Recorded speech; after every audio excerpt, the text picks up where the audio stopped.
पाकिस्तान तहरीक इंसाफ के रहनुमा शेर अफजल मरवत ने कहा, इलेक्शन कमीशन ने धमकी दी कि हल फ्लो नहीं तो इंतखाबात मुलतवी होंगे। सूबाई और वफाक की असम्बलियाँ इलेक्शन कमीशन के ताबे नहीं हैं। खैबर पख्तूनख्वा में सेनेट इंतखाबात मुलतवी करने के पीछे मुहर्रिकात हैं। चेयरमैन और डिप्टी चेयरमैन सेनेट के इंतखाबात में 9 वोटों से महरूम करने की कोशिश की जा रही है। इलेक्शन कमीशन ने पहले धमकी दी, हलफ लो नहीं तो इंतखाबात मुलतवी होंगे।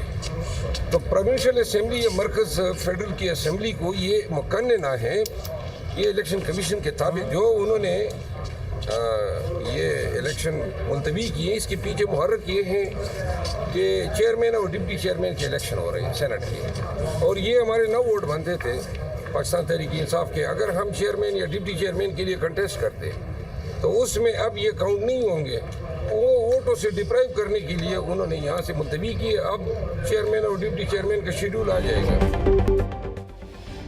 जियो पाकिस्तान के लिए।